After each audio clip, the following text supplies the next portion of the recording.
রোহিঙ্গা ইস্যুতে অন্যায় করে যাচ্ছে মিয়ানমার, বললেন প্রধানমন্ত্রী। আলোচনার মাধ্যমে সংকট সমাধানের আশা।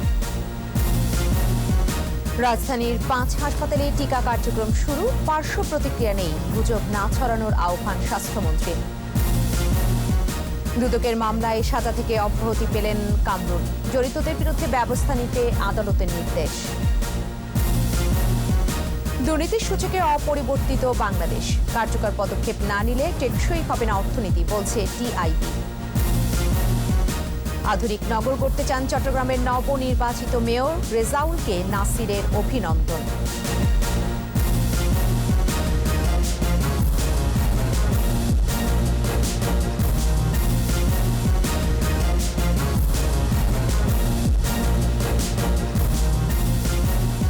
শুনছিলেন ফার্স্ট সিকিউরিটি ইসলামী ব্যাংক লিমিটেড সংবাদ শিরোনাম। প্রত্যেককে আমন্ত্রণ জানাচ্ছি সন্ধ্যা 7টার 21 সংবাদের সাথে থাকছে আমি ফেরদৌসী আহমেদ। দর্শক, 21 টেলিভিশনের সংবাদ একই সাথে সরাসরি দেখতে পাবেন আমাদের ফেসবুক পেজ www.facebook.com/2124 অনলাইনে। Mega spider ceiling fan, mega বাতাসে শান্তির পরশ। সংবাদে এছাড়াও যা থাকছে: বিস্ময়কর ও শক্তিশালী নেতা বঙ্গবন্ধু, বললেন অমর্ত্য সেন। শুধু দেশ নয়, স্বপ্ন দেখেছিলেন বিশ্বকে পরিবর্তনের। প্রধানমন্ত্রী শেখ হাসিনা বলেছেন, রোহিঙ্গা ইস্যুতে অন্যায় করে যাচ্ছে মিয়ানমার, তবে কারো সঙ্গে কোনো দ্বন্দ্ব নয়। আলোচনার মাধ্যমেই বাংলাদেশে আশ্রিত 10 লাখ রোহিঙ্গা প্রত্যাবাসনে আশাবাদ ব্যক্ত করেন সরকার প্রধান। সামরিক বাহিনীর গ্র্যাজুয়েশন সেরিমনিতে পররাষ্ট্রনীতি অনুসরণ করার নির্দেশ দেন প্রধানমন্ত্রী। একই সঙ্গে দারিদ্র্যমুক্ত অসাম্প্রদায়িক দেশ করার অঙ্গীকার করেন তিনি।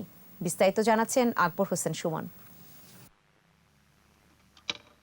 প্রতিষ্ঠার পর থেকে দেশি বিদেশি সামরিক কর্মকর্তাদের সমর জ্ঞান ও আধুনিক কৌশল সহ উন্নত প্রশিক্ষণ দিয়ে আসছে সামরিক বাহিনী কমান্ড স্টাফ কলেজ।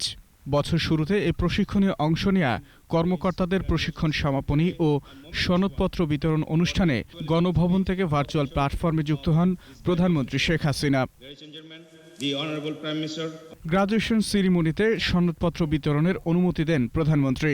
সফল প্রশিক্ষণ শেষে প্রশিক্ষণার্থীদের সনদপত্র প্রদান করলাম। বক্তব্যে বৈশ্বিক পরিস্থিতিতে যে কোনো চ্যালেঞ্জ মোকাবেলায় দক্ষতা ও সক্ষমতা অর্জনের প্রয়োজনীয়তা উল্লেখ করেন সরকার প্রধান। আমার বিশ্বাস, এই প্রশিক্ষণলব্ধ জ্ঞান আপনাদের উপর অর্পিত দায়িত্ব দক্ষতার সাথে পালনে এবং যে কোনো চ্যালেঞ্জ মোকাবেলায় সহায়ক হবে। কারণ এটা মনে রাখতে হবে, পৃথিবীটা এখন হচ্ছে গ্লোবাল ভিলেজ, কেউ এককভাবে চলতে পারে, সবাইকে নিয়েই চলতে হয়। প্রধানমন্ত্রী বলেন, মিয়ানমারের সঙ্গে কোনো সংঘাতে জড়ায়নি বাংলাদেশ। রোহিঙ্গা আশ্রয়ন ও পুনর্বাসনে সরকারের অবস্থানও তুলে ধরেন শেখ হাসিনা। আমরা কিন্তু কারোর সঙ্গে কোনো দ্বন্দ্বে লিপ্ত হইনি। আমরা মিয়ানমারের সঙ্গে আলোচনা চালিয়ে যাচ্ছি, যে আলোচনার মাধ্যমে তারা তাদের নাগরিকদের যাতে ফিরিয়ে নিয়ে যায়, একটা বন্ধুত্বসুলভ মনোভাব নিয়েই আমরা এই কাজ করে যাচ্ছি। তবে যারা অন্যায় করছেন নিশ্চয়ই সেটা আমরা বলবো, কিন্তু তারপরেও তাদের নাগরিকদের তারা ফেরত নেবে, সেটা আমরা চাই। এতগুলি বাস্তুচ্যুত মানুষ যারা নির্যাতিত হয়েছিল তাদেরকে আশ্রয় দিয়েছি, এই জন্য সারা বিশ্ব বাংলাদেশের প্রশংসা করেছে। উন্নত সমৃদ্ধ বাংলাদেশ গড়তে 2041-এর প্রেক্ষিত পরিকল্পনা বাস্তবায়নের তাগিদ দেন প্রধানমন্ত্রী। 41-এর বাংলাদেশ হবে বিশ্বে উন্নত সমৃদ্ধ বাংলাদেশ, আর সেই লক্ষ্য নিয়ে আমি কাজ করে যাচ্ছি। আজকে যারা গ্র্যাজুয়েশন সম্পন্ন করে কাজ করবেন তারা আমার সেই 41-এর সৈনিক হিসেবেই কাজ করবেন এবং দেশকে যেন সামনের দিকে আমরা এগিয়ে নিয়ে যেতে পারি এবং দেশের ভাবমূর্তি যেন উজ্জ্বল হয়, সেদিকেই লক্ষ্য রাখবেন। সশস্ত্র বাহিনীকে বিশ্বমানে পৌঁছতে সরকারের সহায়তা অব্যাহত রাখার অঙ্গীকার করেন তিনি।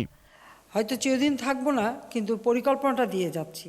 আকবর হোসেন সুমন, 21 টেলিভিশন, ঢাকা। তৃতীয় দফায় উখিয়া টেকনাফের শিবির থেকে নোয়াখালীর ভাসানচরের উদ্দেশ্যে সড়কপথে চট্টগ্রাম পৌঁছেছে রোহিঙ্গারা। দুপুর 12:30টায় উখিয়া ডিগ্রি কলেজ মাঠ থেকে 16টি বাসে তারা রওনা হয়। আজ চট্টগ্রামে তাদের নৌবাহিনীর তত্ত্বাবধানে রাখা হবে। আগামীকাল শুক্রবার কর্ণফুলী নদী হয়ে নৌযানে ভাসানচরে নিয়ে যাওয়া হবে তাদের। কর্মকর্তারা জানান, যেসব রোহিঙ্গা স্বেচ্ছায় ভাসানচরে যেতে ইচ্ছুক তাদের আশ্রয় শিবির থেকে ট্রানজিট ক্যাম্পে নিয়ে আসা হয়। এর আগে 29 ডিসেম্বর দ্বিতীয় দফায় ভাসানচরে যান 1804 জন রোহিঙ্গা।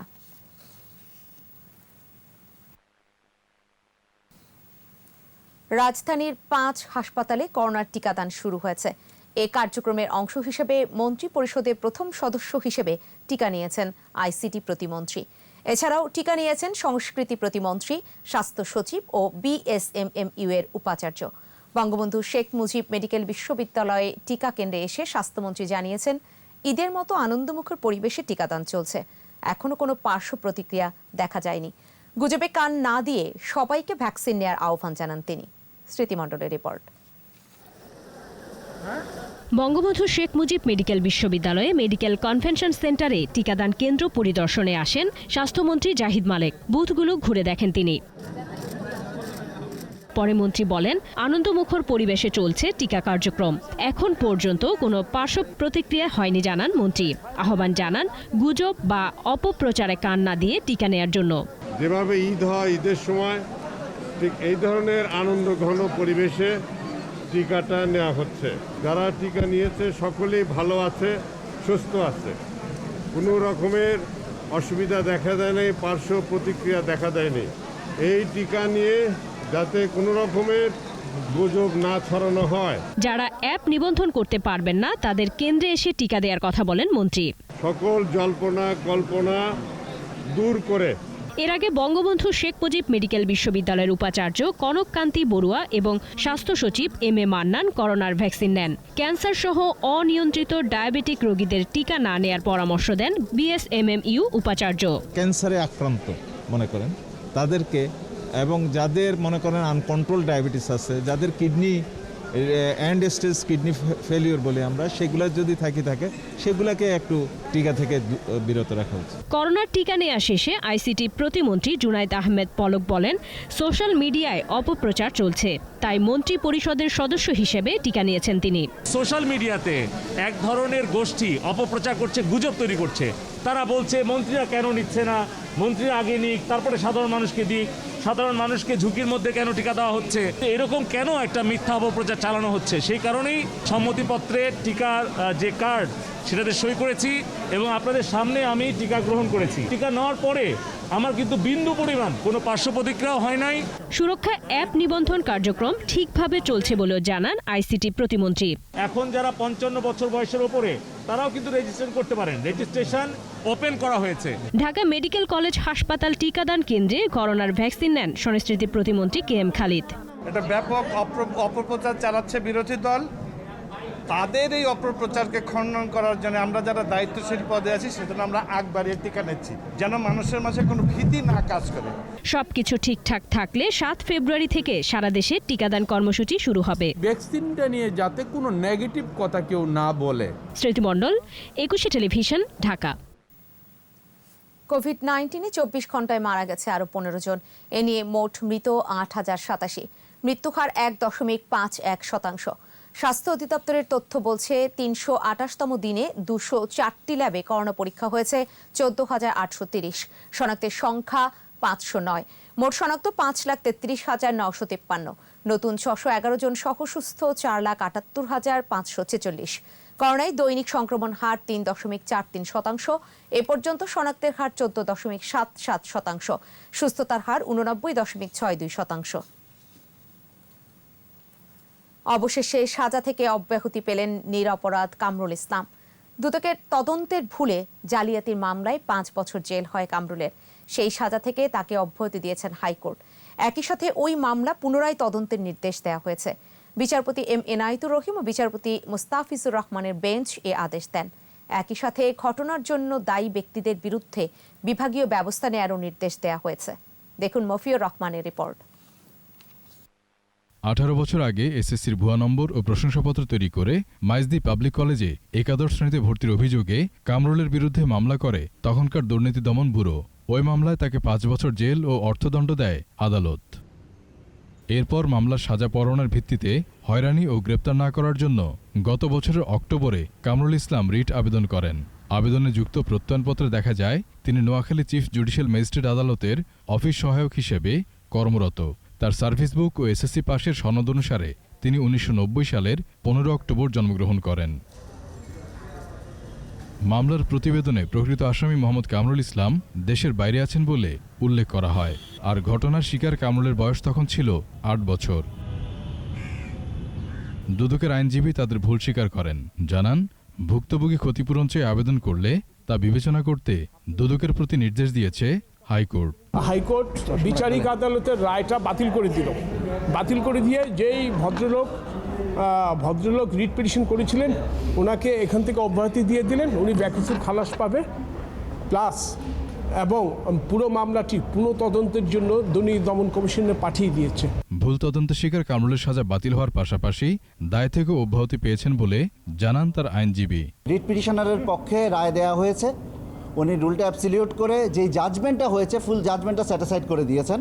মিথ্যা রায় তার বিরুদ্ধে হয়েছে এবং এটা কয়েকজন ব্যক্তির ভুলের জন্য হয়েছে, এই কারণে অবশ্যই সে খুশি।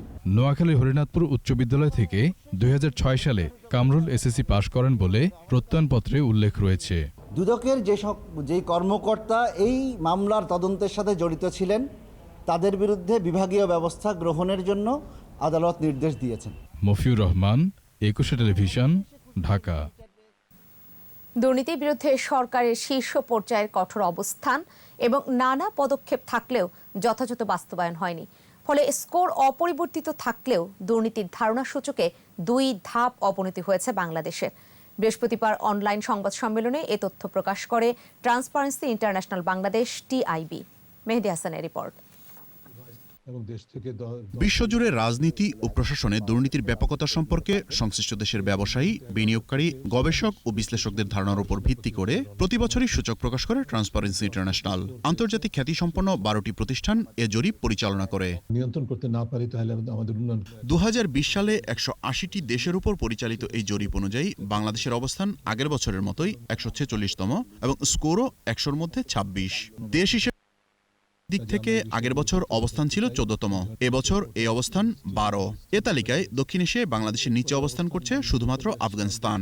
মূল যে তথ্যসূত্র সেখানেই যেহেতু আমাদের স্কোর কম হচ্ছে, যে ইন্ডেক্সগুলো বিভিন্নভাবে ফ্রিডম ইন্ডেক্স ফর এক্সাম্পল বা অন্যান্য যে সমস্ত ইন্ডেক্সগুলো আছে, political freedom index, democracy index, এই ধরনের ইন্ডেক্সগুলো, এই ধরনের সূচকগুলোতে আমাদের পারফরমেন্স তুলনামূলকভাবে কম হওয়ার কারণে এই অবস্থানটা এইভাবে প্রণীত হচ্ছে। সরকারের শীর্ষ পর্যায় থেকে দুর্নীতির ব্যাপারে জিরো টলারেন্সের ঘোষণা আছে, তবে এর বাস্তবায়ন যথাযথ নয় বলে মত টিআইবির। পাশাপাশি ক্ষমতার অপব্যবহার, প্রাতিষ্ঠানিক দুর্বলতা, বড় দুর্নীতির বিচার ঝুলে থাকায় বাংলাদেশ কয়েক বছর ধরে এক জায়গায় আটকে আছে বলে জানিয়েছে সংস্থাটি। যে ঘোষণাটা দেওয়া হচ্ছে বা অঙ্গীকারটি করা হচ্ছে সেটি অঙ্গীকারের জায়গায় থেকে যাচ্ছে, কিন্তু বাস্তবে সেটিকে প্রয়োগ করার ক্ষেত্রে ঘাটতি দেখা যাচ্ছে এবং যেটা হচ্ছে যে এই ঘাটতির ফলে দুর্নীতির ব্যাপকতা, গভীরতা বৃদ্ধি পাচ্ছে। দুর্নীতির বিরুদ্ধে কার্যকর পদক্ষেপ না নিতে পারলে অর্থনৈতিক অগ্রগতি টেকসই হবে না বলে সতর্ক করেছে টিআইবি। প্রতিষ্ঠানগুলো যে পলিটিসাইজেশন হয়েছে এমন একটা পর্যায়ে চলে গেছে যে এগুলো আর প্রতিষ্ঠান হিসেবে বিবেচনা করাটা খুবই কঠিন, এগুলো রাজনৈতিক প্ল্যাটফর্মের মতো অবস্থানে চলে গেছে। যে এই অবস্থানের পরিবর্তন করা লাগবে, এদেরকে অনেক ক্ষেত্রেই, বেশিরভাগ ক্ষেত্রে ঢেলে সাজানো প্রয়োজন বলে আমরা মনে করি। এবারের তালিকায় শীর্ষ দুর্নীতিগ্রস্ত দেশগুলোর অধিকাংশই যুদ্ধবিধ্বস্ত বা ব্যর্থ রাষ্ট্র। মেহেদী হাসান, একুশে টেলিভিশন, ঢাকা। চট্টগ্রামকে আধুনিক নগরে পরিণত করার ঘোষণা দিয়েছেন নবনির্বাচিত মেয়র রেজাউল করিম চৌধুরী। সকালে গণমাধ্যম কর্মীদের সাথে আলাপকালে তিনি এই ঘোষণা দেন। নির্বাচনে রেজাউল করিম চৌধুরী বিজয়ী হন 3.25 লাখ ভোটের ব্যবধানে। ইফরাজ নূরের ক্যামেরায় চট্টগ্রাম থেকে রিপোর্ট করছেন হাসান ফেরদৌস। চট্টগ্রামকে একটি আধুনিক নান্দনিক শহর হিসেবে গড়ে তোলার প্রতিশ্রুতি ব্যক্ত করেছেন নবনির্বাচিত মেয়র রেজাউল করিম চৌধুরী। এজন্য তিনি সবার সহযোগিতা কামনা করেছেন। আমি নগরবাসীকে কথা দিতে পারি, আমি যে অঙ্গীকারগুলো করেছিলাম আমি সেগুলো বাস্তবায়নের জন্য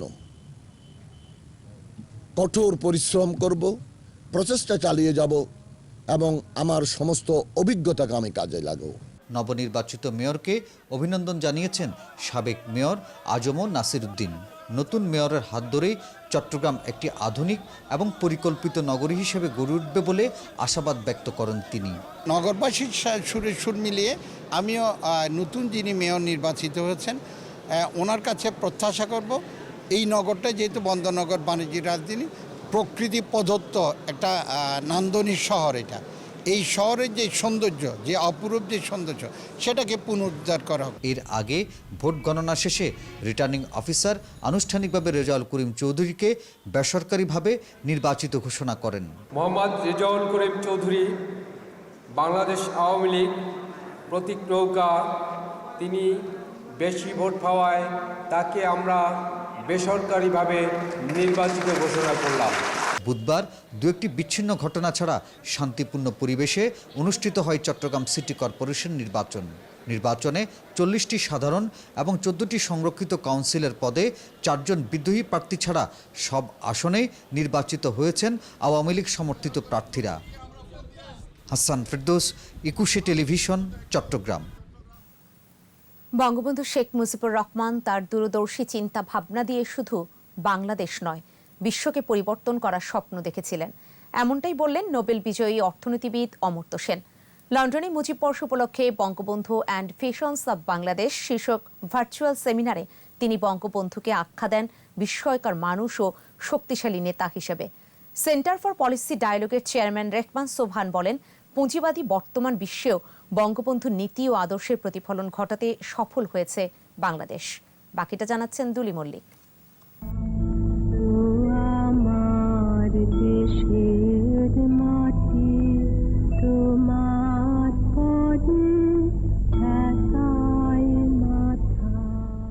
বাংলার কৃষক, শ্রমিক, মজুর, সমাজের সব স্তরের ও সব ধর্মের মানুষকে নিয়ে সমতার দেশ করার স্বপ্ন দেখেছিলেন Bangabandhu Sheikh Mujibur Rahman.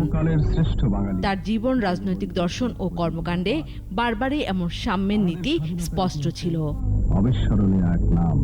London School of ইকোনমিক্সের সাউথ এশিয়া সেন্টার ও লন্ডনে বাংলাদেশ হাইকমিশন আয়োজিত ভার্চুয়াল সেমিনারে নোবেল বিজয়ী অমর্ত্য সেন তুলে ধরেন বঙ্গবন্ধুর এমন সব দূরদর্শী চিন্তাভাবনার কথা। বলেন, ধর্মনিরপেক্ষতায় বিশ্বাসী বঙ্গবন্ধু কখনো ধর্ম ও রাজনীতিকে একসঙ্গে মেলাননি। তাই শুধু বাংলা নয়, বিশ্ববন্ধু হয়ে ওঠেন তিনি।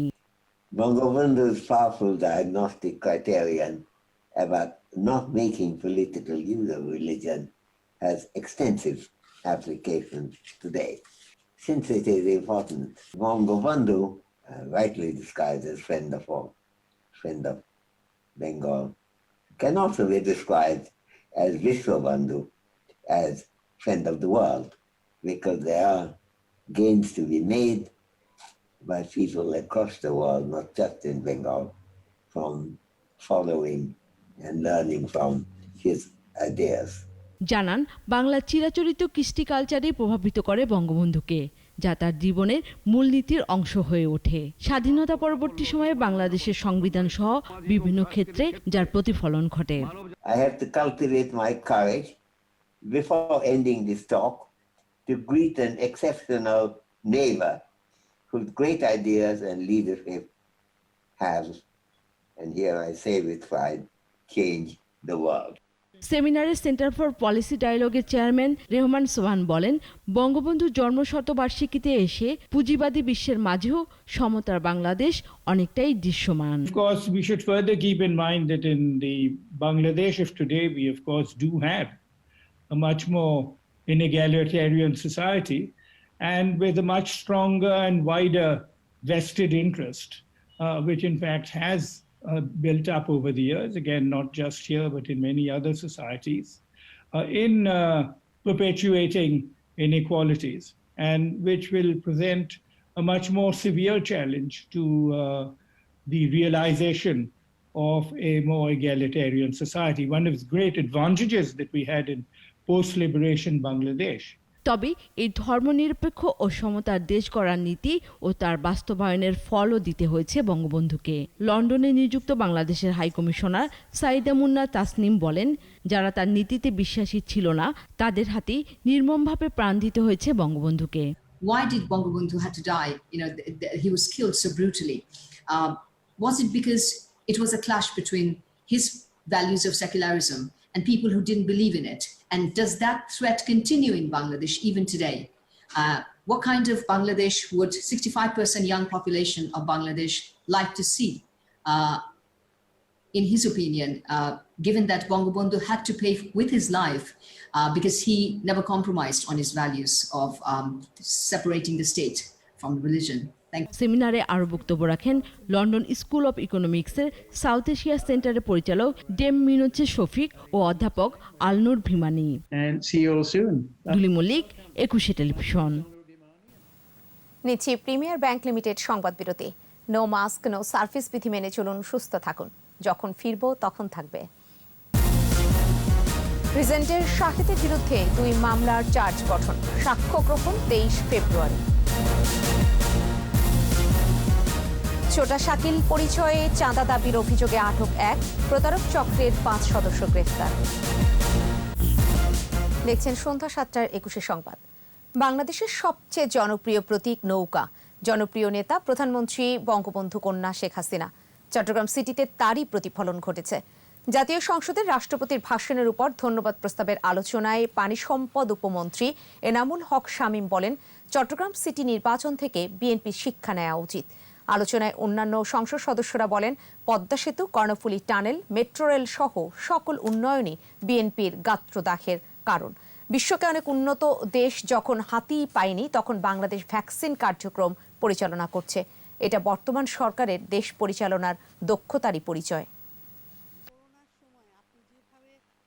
গতকালকে চট্টগ্রামের সিটি কর্পোরেশন নির্বাচন থেকে শিক্ষা নেন। ইভিএম পদ্ধতিতে ভোট হয়েছে, এটাই হচ্ছে বাংলাদেশের জনগণের সঠিক রায়। 3.5 লাখ ভোট পেয়েছে নৌকা, আর আপনারা পেয়েছেন মাত্র 52,000। এই মুহূর্তে বাংলাদেশের সবচেয়ে জনপ্রিয় ব্যক্তির নাম হচ্ছে জননেত্রী শেখ হাসিনা। সবচেয়ে জনপ্রিয় মার্কা হচ্ছে নৌকা। তাই জননেত্রী শেখ হাসিনা আর আওয়ামী লীগের বিরুদ্ধে কোনো ষড়যন্ত্র চক্রান্ত করে কোনো লাভ নেই। চট্টগ্রাম সিটি নির্বাচনে বিএনপি সহিংসতা চালিয়েছে বলে মন্তব্য করেছেন তথ্যমন্ত্রী ডক্টর হাসান মাহমুদ। সচিবালয়ে বাংলাদেশ ফটো জার্নালিস্ট অ্যাসোসিয়েশনের সদস্যদের সাথে বৈঠক করেন তথ্যমন্ত্রী। পরে বলেন, বিএনপির কাউন্সিলর প্রার্থীরা হামলার সাথে সংশ্লিষ্ট। করোনার মধ্যে ভোটার উপস্থিতি কম নয়, সন্তোষজনক ছিল বলেও মন্তব্য করেন তিনি। তথ্যমন্ত্রী বলেন, 94 সালের পর থেকে বিএনপি চট্টগ্রাম সিটি কর্পোরেশনের কোনো নির্বাচনে জিততে পারেনি। ভোটার টার্ন আউট কম হওয়ার প্রধান কারণ হচ্ছে করোনা। দ্বিতীয়, নির্বাচনে বিএনপি অংশগ্রহণ করলেও তারা কিন্তু শেষের দিকে তারা হাল ছেড়ে দিয়ে ঘরেই বসেছিল। নির্বাচনের দিন তারা কিছু সহিংসতা করেছে, বিশেষ করে তাদের কাউন্সিলর ক্যান্ডিডেটরা। শেখ হাসিনা সাহসী ও মানবিক নেতৃত্বে গড়ে উঠবে সমৃদ্ধ আত্মপ্রত্যয়ী বাংলাদেশ। লক্ষ্মীপুরের 3টি সড়ক ও সেতু নির্মাণ কাজের উদ্বোধনী অনুষ্ঠানে ভার্চুয়ালি অংশ নিয়ে একথা বলেন পরিবহন ও সেতু মন্ত্রী ওবায়দুল কাদের। শেখ হাসিনার ঘনিষ্ঠতর মানবিক নেতৃত্ব, সাহসী নেতৃত্বে গড়ে উঠবে সমৃদ্ধ আত্মপ্রত্যয়ী বাংলাদেশ। দলের মনোনীত প্রার্থীর বিরোধিতা করে স্থানীয় সরকার নির্বাচনে কেউ প্রার্থী হলে তাকে আর কখনোই মনোনয়ন দেবে না আওয়ামী লীগ।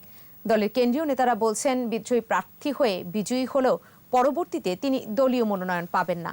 এই নীতি শুধু এবারই নয়, আগামী নির্বাচনেও কঠোরভাবে অনুসরণ করা হবে বলে জানিয়েছেন নেতারা। প্রণব চক্রবর্তী রিপোর্ট। স্থানীয় সরকার নির্বাচনে আওয়ামী লীগ মনোনীত প্রার্থীর বিরুদ্ধে দাঁড়িয়ে যাচ্ছেন একাধিক বিদ্রোহী প্রার্থী। বুঝিয়ে শুনিয়েও তাদেরকে বসানো যাচ্ছে না।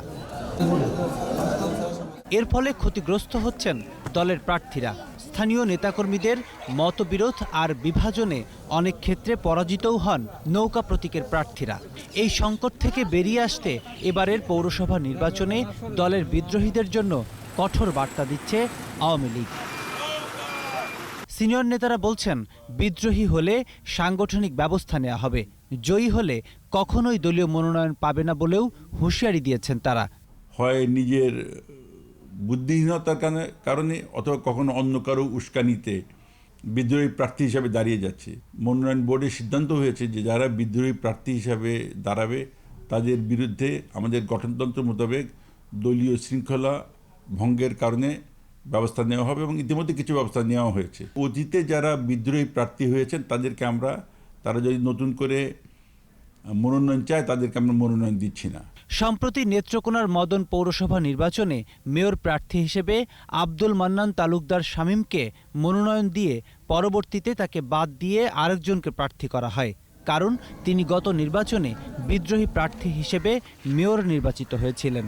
দলকে যারা ক্ষতিগ্রস্ত করবে তাদের ছাড় দেয়া হবে না বলেও জানিয়েছেন নেতারা। যে পর্যায়ের নেতা হোক না কেন, সে যদি আওয়ামী লীগের মনোনীত প্রার্থীর বিরোধিতা করে পরোক্ষভাবে অথবা নির্বাচনে অংশগ্রহণ নয়, নির্বাচনে বিরোধিতা করে, যারাই নৌকার বিরোধিতা করবে তাদের ক্ষেত্রেও আগামী দিনে তাদেরকেও নৌকা নিয়ে নির্বাচনে কোনো বৈতরণী পার হওয়ার সুযোগ দেওয়া হবে না। আওয়ামী লীগের যদি কেউ মনে করে থাকে যে আমি অপরিহার্য, আমাকে ছাড়া দল চলবে না, এটাও কিন্তু সঠিক না।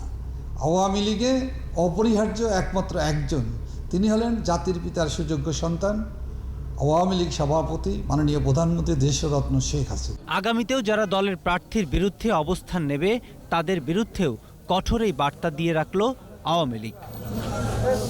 প্রণব চক্রবর্তী, 21 টেলিভিশন, ঢাকা।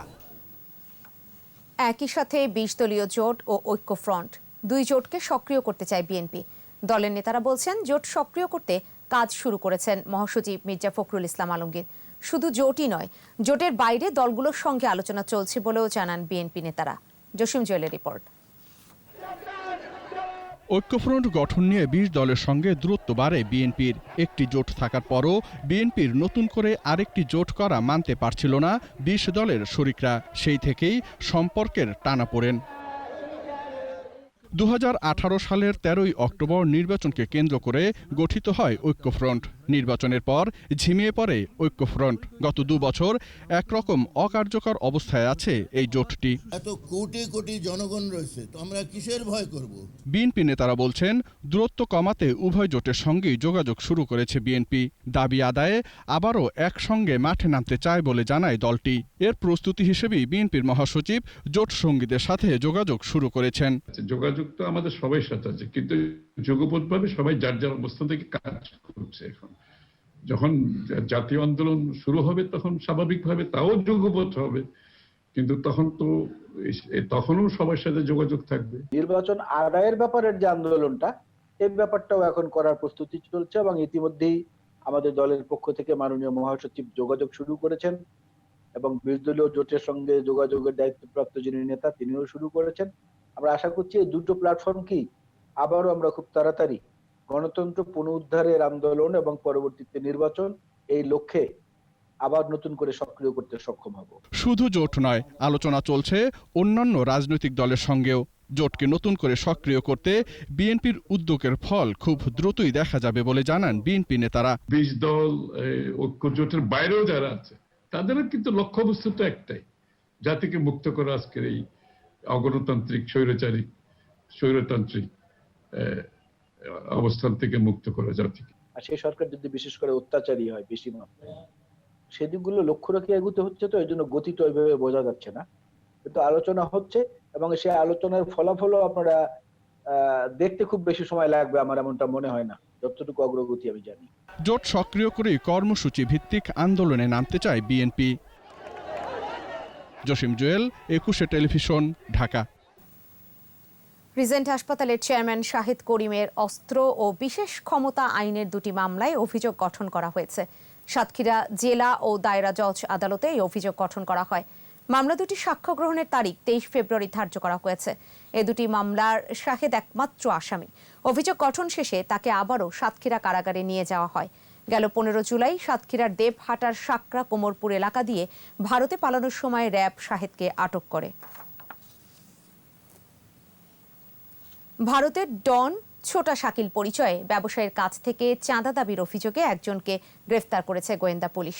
ওই ব্যবসায়ীর কেয়ারটেকারের ছেলেই চাঁদা চেয়ে তাকে হয়রানি করে আসছিল। এদিকে পুরনো কয়েন ও সীমান্ত পিলার নাসাই বিক্রির নামে কোটি টাকা হাতিয়ে নেয়া প্রতারক চক্রের 5 সদস্যকে গ্রেফতার করেছে পুলিশ bureau of investigation PBI. Rasel খানের রিপোর্ট। मैं कौन हूँ जानने की आपके लिए कोई जरूरत नहीं है। मैं यही बोलना चाहता हूँ कि आपका परिवार का खतरा है। গুলশানের ব্যবসায়ীর কাছে ভারতীয় সন্ত্রাসী ছোটা শাকিলের ফোন। হিন্দিতে 20 লাখ টাকা চাঁদা দাবি, না হলে হত্যার হুমকি। ভুক্তভোগীর দেয়া তথ্যের ভিত্তিতে মুন্সিগঞ্জের লৌহজং থেকে গ্রেফতার করা হয় পরিচয় দানকারী ছোটা শাকিলকে। এই ছোটা শাকিল ওই ব্যবসায়ীর বাড়ির কেয়ারটেকারের ছেলে। দুপুরে ডিএমপির মিডিয়া সেন্টারে এ তথ্য জানান ডিএমপির এই কর্মকর্তা। শীর্ষ সন্ত্রাসী বলে কোনো সন্ত্রাসী ঢাকা শহর তথা বাংলাদেশে কোথাও তাদের কোনো অস্তিত্ব নাই।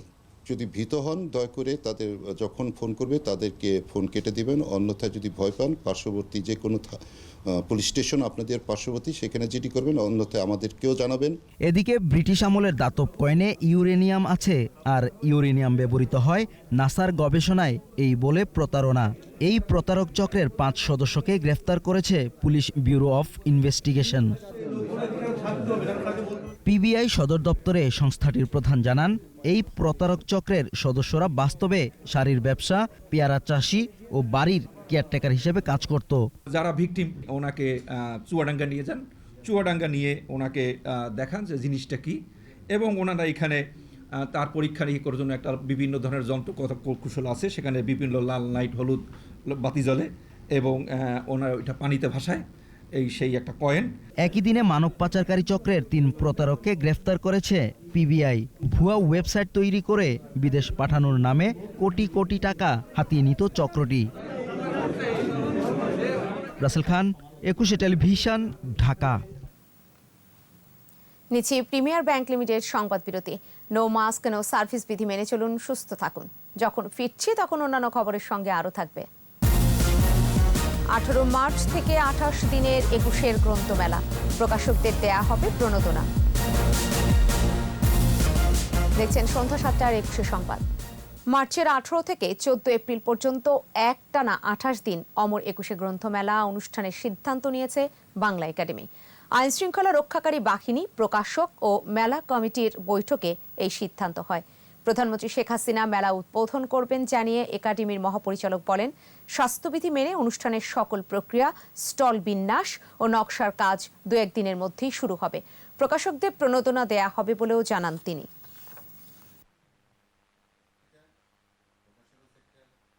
আঠারো তারিখ থেকে শুরু হওয়া বইমেলা এপ্রিলের 14 তারিখে শেষ করতে পারবো। বইমেলা প্রতি বছর যেভাবে হয় ঠিক সেই দৃষ্টিভঙ্গিতেই হবে যে ক্ষতির সম্মুখীন হয়েছে প্রকাশকেরা, তাদের একটা দাবি আছে মেলায় স্টলের যে ভাড়া তাকে হ্রাস করার জন্য। এ বিষয়টি বিবেচনার সঙ্গে নেওয়া হয়েছে। সোশ্যাল ইসলামী ব্যাংক লিমিটেড বাণিজ্য সংবাদ।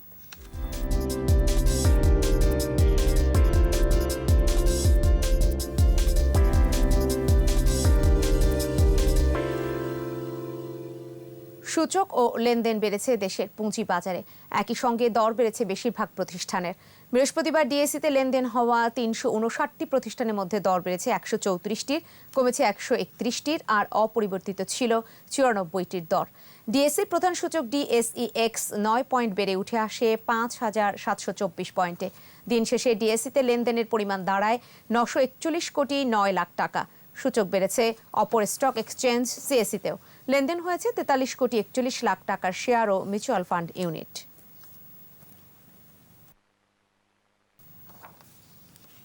শেষ করব সন্ধ্যা 7টার 21 সংবাদ। তবে যাবার আগে ফার্স্ট সিকিউরিটি ইসলামী ব্যাংক লিমিটেড সংবাদ শিরোনামগুলো জানিয়ে দিতে চাই আরও একবার। রোহিঙ্গা ইস্যুতে অন্যায় করে যাচ্ছে মিয়ানমার, বললেন প্রধানমন্ত্রী। আলোচনার মাধ্যমে সংকট সমাধানের আশা। রাজধানীর 5 হাসপাতালে টিকা কার্যক্রম শুরু, পার্শ্ব প্রতিক্রিয়া নেই, গুজব না ছড়ানোর আহ্বান স্বাস্থ্যমন্ত্রী।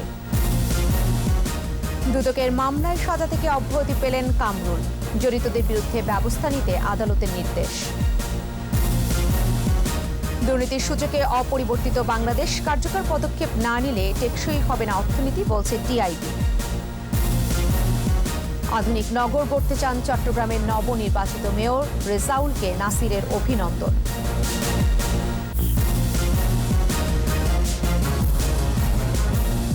সর্বশেষ খবর জানতে ডায়াল করুন 2021 নাম্বারে আর ভিজিট করুন eকুশে-tv.com এই ওয়েবসাইটে। এছাড়া ফেসবুকে ভিজিট করতে পারেন facebook.com/eকুশে24 অনলাইনে। এতক্ষণ সাথে থাকার জন্য ধন্যবাদ।